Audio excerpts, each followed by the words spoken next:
Hey guys, this is Pablo with Meditation Amsterdam, and it's a very rainy Tuesday here in the city.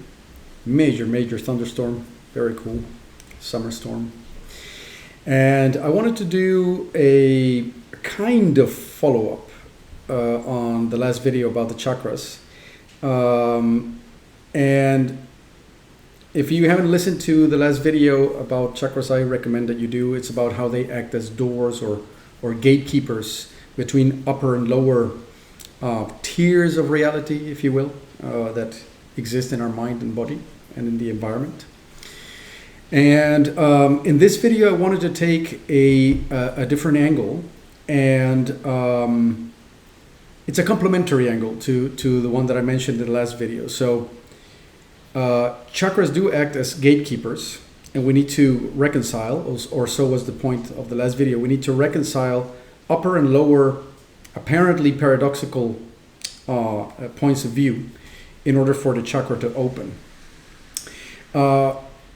However, this goes a little bit more into why that reconciliation, which I spoke of as an alchemical process, which is painful. Why is it so painful, and what does it consist of on the level of truths that need to be digested and understood and accepted in order for the chakra to open and for those different levels of reality to come together? So what I thought I'd do is start from the top down and just voice over the kind of inaccuracies or incomplete opinions that we have about reality, or just plain incorrect notions that we harbor inside ourselves, which keep chakras closed between these different levels of reality. Now, I'll make the same caveat as I did last video round, which is that this is really just my opinion. I have not studied the subject in that much detail. I know it on a general level, so this is more on an experiential level of something that makes sense to me, which might also resonate with you as a listener, and hopefully it helps us understand things a little bit better.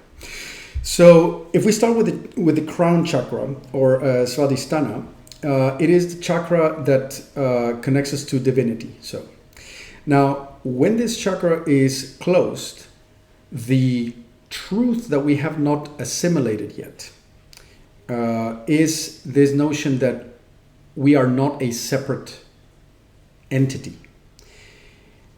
The crown chakra being closed allows us to live under the illusion that we are some sort of separate entity that popped into existence and is separate from reality.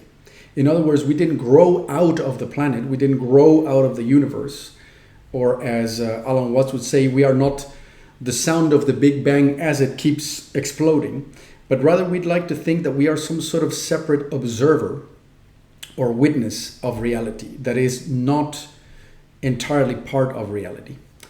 And this is the truth that needs to be let go of at this level, at the level of Svadhisthana. To open this chakra, we need to come to terms with the fact that there was never really a separate self.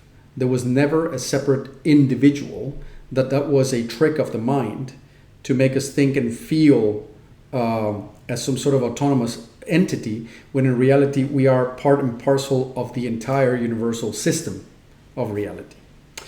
And of course, it would go without saying that the opening of the chakra is quite difficult, because our sense of separate identity is like a cozy blanket that we really want to cling to. We want to tell ourselves that we are this separate, special little snowflake that is not like the rest of the stuff that you see around you, that is separate from it, that has all this agency and the rest of it. So that's the truth that needs to be contended with. If we want to open the top chakra, it is there was never a separate self. Yeah. The illusion of the separate self is not dispelled by killing the separate self, or killing the ego, or whatever. It's just seen through, and then the separate self is no longer there, and you are one with everything, as the Buddhist joke would say. If we think about the third chakra, which represents intellect in essence, the truth that needs to be accepted is the notion that our intellect is just a very advanced machine. It is incredibly limited. It is based on memory, pattern detection, and essentially obsessed with the avoidance of pain and the acquisition of pleasure. And it is entirely driven by those tenets and by those mechanics. It is therefore, and here comes the painful part about it, not capable of bringing the promise of happiness and immortality that it promises. Right? We believe that it can make us happy and that it can make us safe. And this is simply not the case. It's just not. And if you've lived long enough to see all your ideas, or most of them, fail, and the ones which succeed only succeed for so long, or only fulfill for so long before you are chasing the very next thing, you eventually start coming to terms with the fact that your intellect really is just a tool. It presents itself as it's like some sort of used car salesman that promises to solve all your problems, but really it's just a little tool. It's not much more than that, and therefore the perfection and the beauty and the immortality and the happiness or joy that we seek cannot be delivered by our intellect and our plans. All our schemes, all our tactical maneuvering, all our self-improvement tactics and the rest of that, it is just bound to fail, at least on the level that it promises. Of course, it is a great practical tool, and that goes for every other truth that I will speak of in this video. Is on the practical level, it can really help, but it will also keep you stuck on the practical level by that same token. Yeah. So this is not a discouragement. It is not about don't use your intellect. It's about putting it in its place, using it for what it is for, and seeing it for what it is. And so the truth that we need to accept on this level is our intellect, our tactics, and all our little human attempts at being happy and staying alive and staying safe and obtaining pleasure are bound to meet with failure on one level or another. If we look at the throat is about speaking our truth or communication, connection. But the connection is not so much about communication in terms of words, although there is a highly verbal sense to the throat. But it is the choke point between mental, or living in our head, in spirit and mind, and the physical, everything below the neck. So it cuts us from the reality below the neck. And the harsh truth that we need to contend with is the fact that we're embodied in a physical reality. The head would like to believe that this is not the case, that it can live in a conceptual world, in a world of ideas, imagination, memory, building castles up in the air, having imaginary debates that you win elegantly with an amazing comeback, plans about how you're going to conquer this person or that situation, or turn things around, or become this amazing spiritual person or guru, God forbid, or those kind of things. And you can live in that dream world, and you can even touch the infinite with your connection to the infinite. But you can do all of that while still remaining completely blocked off from physicality. And this chakra opens when you finally come to terms with the truth that you live in a very flimsy body, which Nisargadatta Maharaj called a nest of troubles, which hurts, which gets sick, which is going to die, which bumps into things, which gets, insulted or, let's say, poked by the environment. All of that reality needs to be contended with. And the reality that whatever plans you make in your mind mean nothing unless the part below the neck actually moves and executes, right? So you are bound to feel things, and you need to move and do things, and that's what below the neck actually means. And the truth that needs to be contended with is that truth, actually. It's a truth that the thinking mind doesn't want to come to terms with. It wants to avoid that truth. Hence the ego lives above the neck. Yeah. Now we go into the heart. The heart will only open if we contend with the notion that there are primitive drives and base needs that live in our body, and there are also mental and intelligent realities that live above the neck, and somehow the upper world and the lower world need to be reconciled. And this means that emotion, and especially negative emotion, is part and parcel of the human experience. We cannot avoid negative emotion, no matter how hard we try. No matter how hard or how long we postpone that crisis that needs to take place for those worlds to come together. And by the way, this goes for every chakra again. There's a crisis that needs to happen, a death, a certain psychological death needs to happen with everything I've just mentioned. The one in the heart is especially big. It is that which tells you that very often you're just going to feel some really, really intense and strong emotions about your humanness, about the lower, more primal part of your humanness. And it's going to be in a constant dance with your upper intelligence. And that's just going to feel to what the mind calls bad. Okay, it's going to feel really crappy, and there's nothing you can do about this. And in fact, there's nothing you should do about it other than just take it. And that's a bitter pill to swallow, because very often we go, of course, into spirituality just trying to feel better and just trying to have our emotions stay on the warm end of the pool and never be on the other side. That's just not on offer. Feeling good all the time is not on offer. Okay, and that goes especially goes for the spiritual endeavor. This is not a path that leads to you feeling better all the time later down the line. You will just become much more skillful and wholesome in the way that this is experienced, so that every negative experience becomes transformative and it becomes an opener and a catalyst, as opposed to something that makes you clinch and makes you choke. Okay, now that's the heart. So very tough pill to swallow there, very painful truth, if not the most painful truth that it is, or one of the most painful ones. Then you have, so that's Anahata, then you have Svadhisthana. Is it Svadhisthana? Oh gosh, I'm terrible with the chakra names. So you have the solar plexus, the center of power there. Let's not fudge this up too badly. Now, for the center of power to open, the bitter pill that you need to swallow is that regardless of the fact that you may have certain thoughts and emotions and opinions about things and how they should go,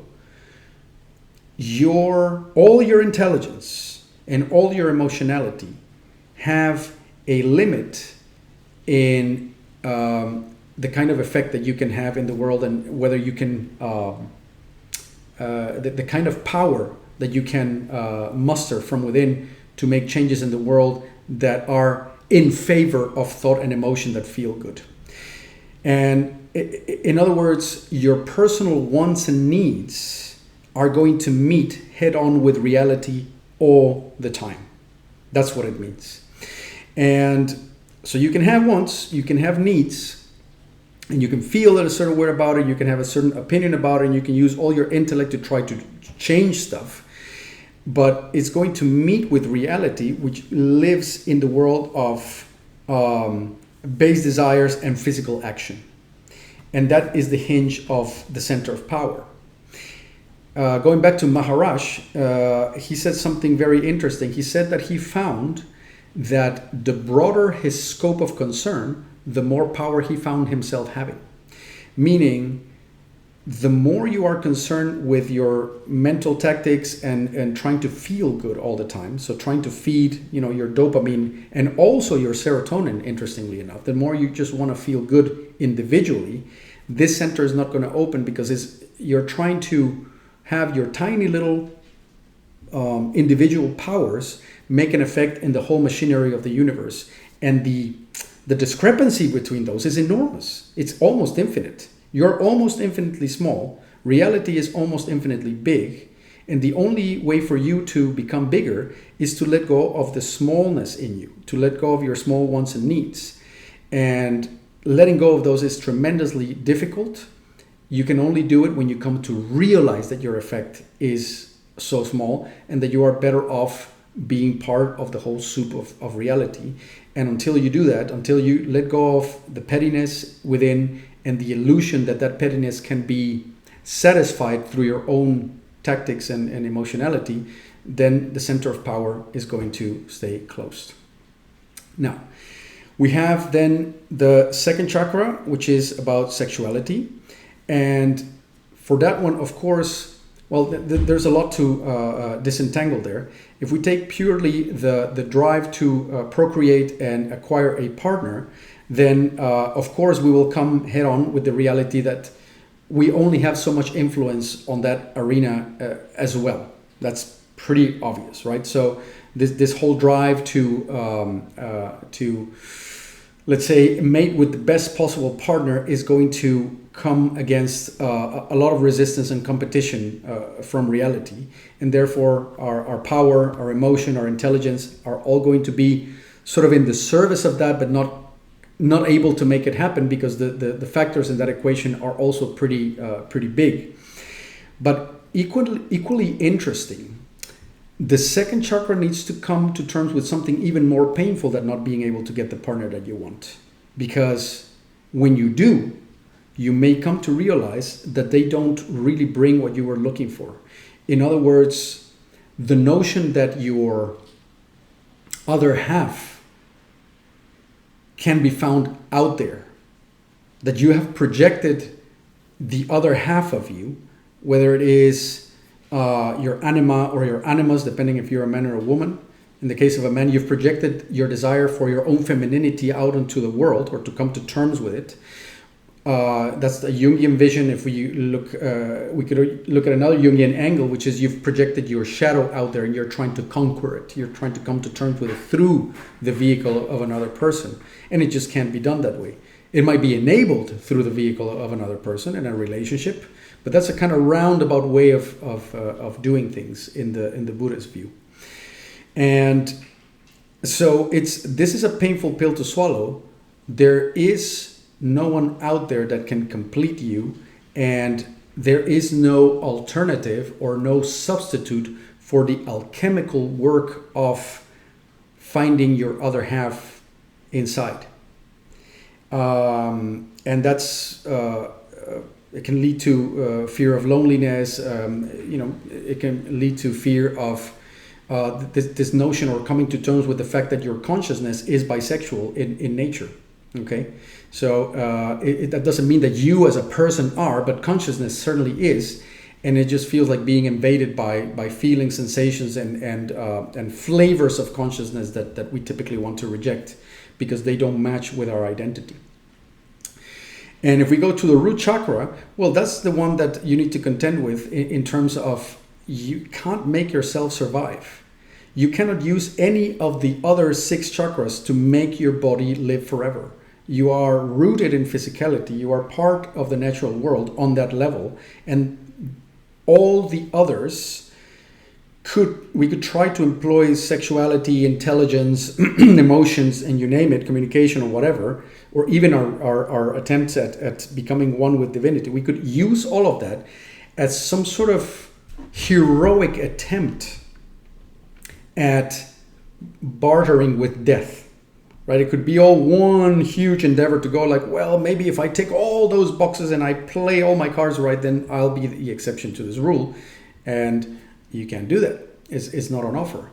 And speaking of these heroic attempts, another interesting angle that we could take to see this could be to say that the hero's journey starts by when the hero tries to really be super smart, super spiritual, super open to emotion and the rest of it, and he gets the girl and all that kind of stuff. But as I've explained before, the hero is a juvenile archetype that needs to die for the king to arise, and the king is the one that comes to terms with all the painful truths that these chakras are here to tell us. And it is in coming to terms with those painful truths that chakras open and that real power becomes available, real, actual, mature power.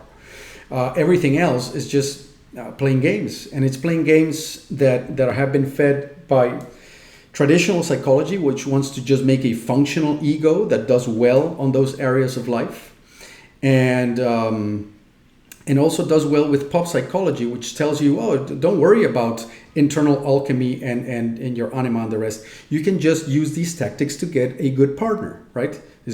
And they're very, very clever. It's a form of highly refined snake oil, because they'll give you really good advice, and it'll actually maybe even work. As a matter of fact, maybe you will go there and get an amazing partner. But if you do that, and the elements of internal alchemy and the conquering of your anima or your animus and all these elements are not being cultivated, you're going to have the heartbreak of your life, and it's going to be a horrible experience.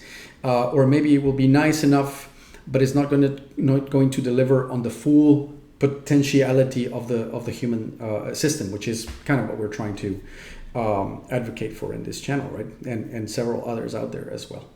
So that's my take on these on chakras and the painful truths and coming to terms on several levels that we want to do, which are the ones preventing us from reconciling these upper and lower realities. These chakras are gatekeepers.